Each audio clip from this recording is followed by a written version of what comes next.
विदेश मंत्री एस जयशंकर इन दिनों चीन की यात्रा पर हैं। इस दौरान चीनी विदेश मंत्री वांग यी के साथ बातचीत में उन्होंने एलओसी का मुद्दा उठाया और ये कहा कि पिछले 9 महीनों में द्विपक्षीय संबंधों को सामान्य बनाने की दिशा में अच्छी प्रगति हुई है। भारत और चीन को अब वास्तविक नियंत्रण रेखा यानी एलएसी पर तनाव कम करने पर ध्यान देना चाहिए।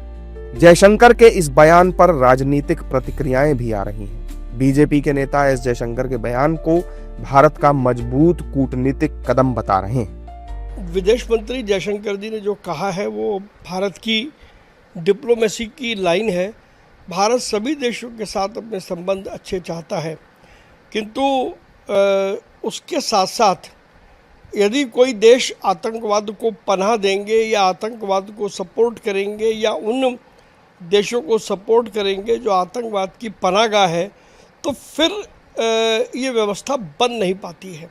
इसीलिए विदेश मंत्री जयशंकर जी ने जो कहा है, मुझे लगता है कि चीन के नेता जरूर उस पर गंभीरता के साथ मनन करेंगे और एक्शन भी करेंगे। देखिए, जयशंकर जी ने कहा कि पिछले दिनों से भारत और चीन के रिश्ते में सुधार हो रहा है, तो उस दिशा में उन्होंने कहा आगे कि निश्चित तौर से हमारे पड़ोसी हैं और जब भारत इस बात के लिए कटिबद्ध है कि एक हमारे उनके रिश्तों में एक अच्छे हों, तो उसके लिए चीन को ये पहल करनी पड़ेगी कि कम से कम एलएसी पे जो तनाव पैदा करने की कोशिश होती है वो नहीं होनी चाहिए। जबकि विपक्ष के नेता भारत की कूटनीति पर सवाल खड़े कर रहे हैं।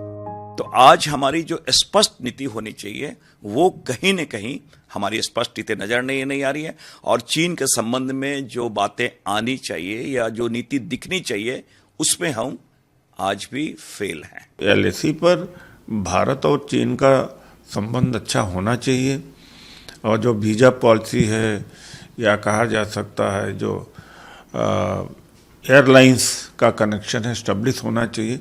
जब इतने बड़े लेवल पर ट्रेड हो ही रहा है, और ये तो नहीं है कि व्यापारी ट्रेड करने से पीछे हट रहे हैं, 100 बिलियन से ज़्यादा का ट्रेड है, तो इसके ऊपर भी विचार किया जा सकता है। दोनों देशों के विदेश मंत्रियों के बीच ये वार्ता एस जयशंकर के शंघाई सहयोग संगठन यानी एससीओ के सम्मेलन में हिस्सा लेने के लिए चीन पहुंचने के कुछ घंटे बाद हुई, और अब एलएसी पर दिया जयशंकर का ये बयान सुर्खियों में है।